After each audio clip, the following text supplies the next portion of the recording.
1800 hours Pakistan Standard Time. Assalamu alaikum. This is Radio Pakistan. The news read by Sumaira Kamal. First, the headlines. Addressing the joint sitting of Parliament in Islamabad today, President said effective policies of government have put the country on the right direction despite the negative impact of COVID-19. Prime Minister says the government has been vigorously pursuing the ease of doing businesses policy to facilitate investors. Pakistan has urged the international community to rise from the geopolitics and put in efforts to help Afghanistan avert economic and humanitarian disaster. In Indian illegally occupied Jammu and Kashmir, All-Party Hurriyat Conference has expressed deep concern over the plight of illegally detained All-Party Hurriyat Conference leaders and activists in hellish jails.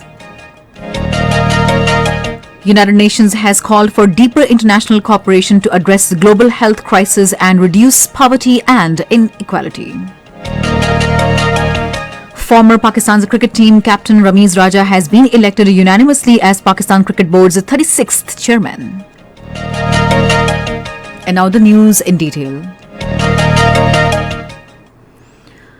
President Dr. Arif Alvi says effective policies of the government has put the country on right direction despite the negative impact of COVID-19. He was addressing the joint sitting of the Parliament at the Parliament House in Islamabad today at the advent of 4th parliamentary year, in which he expressed satisfaction that the economic growth remained 3.94% during the last financial year. He said the exports touched the figure of $25.3 billion and remittances $19.4 billion during the last financial year. He said the remittances witnessed an increase of 10% during the first 2 months of the current fiscal year. Prime Minister Imran Khan says the government has been vigorously pursuing the ease of doing business policy for the investors. Talking to a delegation of heads of Chinese companies in Islamabad today, he said incentives are being provided to investors and procedures made easy. The Prime Minister said Pakistan can learn a lot from China about industrial development, and Chinese investment will create employment opportunities and develop skilled human resources in Pakistan. He said Pakistan has immense potential for growth of small and medium enterprises in which the Chinese companies can play an important role. The Prime Minister assured the delegation that he himself will chair the review meeting every month to address their issues on priority basis. He emphasized the need to focus agricultural, fisheries, vegetables and fruits, information technology and small industries. Special Assistant to Prime Minister on China-Pakistan Economic Corridor Khalid Mansoor says CPAC would play a pivotal role in boosting development and reviving economy of Pakistan. Addressing a news conference in Islamabad today, he said Phase 1 of CPAC has almost been completed while work on various projects of Phase 2 is in the progress. He said Phase 2 will help developing an industrial hub in the country and provide opportunities for local and foreign investors. The Special Assistant said today's meeting of Chinese investors with the Prime Minister was aimed at evolving strategy for conducive environment for new as well as existing investors. He said Chinese investors have shown interest in enhancing their businesses of prefabricated homes, electrical vehicle manufacturing, LED lights, detergents, mobile phones and textile. Pakistan has reiterated its call for international community to rise from the geopolitics and put in efforts to help Afghanistan avert economic and humanitarian disaster and promote intra-Afghan reconciliation. Foreign Minister Shah Mahmood Qureshi reiterated Pakistan's insistence in an open published in Khilij Times today. Pakistan urged all responsible actors to learn from past mistakes and let not repeat them. Foreign Minister said Afghanistan stands at a historic crossroads where it could only finally end the cycles of conflict and instability or descend into state failure which would bring untold misery to its people and affect the region. He said further, after Afghanistan itself, Pakistan has suffered the most from Afghan imbroglio. The Foreign Minister urged the spoilers to desist from stultifying the process of Afghan stabilization as the war-torn country needs healing, not cynical manipulation. Foreign Minister asked the new dispensation in Afghanistan to try to bring about genuine reconciliation and create a polity where no one can feel imperiled due to ethnicity or gender. He said Pakistan desires a peaceful and prosperous region according to international security and stability. The first ever passenger flight since the new setup was established in Afghanistan landed at Kabul airport today. The Pakistan International Airlines flight took foreign journalists to Kabul and returned with a team of World Bank and crew of international media organizations.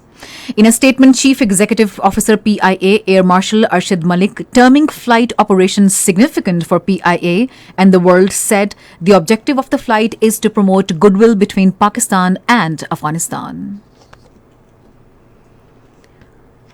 Qatar's Foreign Minister Sheikh Mohammed bin Abdulrahman Al Thani has called for national reconciliation in Afghanistan as a safety valve for the country's stability. During a meeting with his French counterpart Jean Yes in Doha, he said Qatar would support all efforts that would achieve national reconciliation in Afghanistan. This is Radio Pakistan.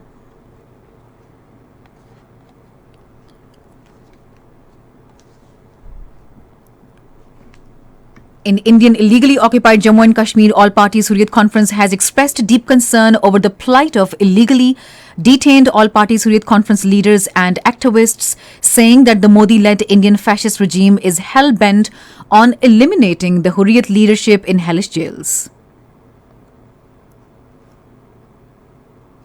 In a statement in Srinagar, the All Parties Hurriyat Conference spokesperson deplored many Hurriyat detainees, including its chairman Masarat Alam Bhatt, Muhammad Yasin Atai, Ayaz Akbar, Amir Hamza and Raja Mirajuddin Kalwal, are not allowed to join the last rites of their parents, spouses and children in Kashmir. The spokesperson urged the United Nations Council for Human Rights and other international human rights organizations to impress upon India to release all Kashmiri political leaders without any further delay. Meanwhile, the Indian troops in their fresh act of state terrorism martyred one Kashmiri youth in Manjakoti area of Rajouri district. Protest demonstrations were also held in different areas of Samba district against the surge in illegal mining activities, particularly after the revocation of Jammu and Kashmir's special status by the Modi government on August 5, 2019. In Nigeria, 12 troops have been killed in gunmen attack on a military base in the district of Zamfara state. According to Nigerian security forces, gunmen also have stolen weapons and torched buildings during the attack. Meanwhile, the gunmen have raided a jail in at Kaba in Kogi state and freeing 266 inmates. According to a report, a soldier and a police officer killed in the attack and 2 guards are missing. United Nations High Commissioner for Human Rights Michelle Bachelet has warned environmental threats from pollution and climate change that will soon constitute the biggest challenge to human rights.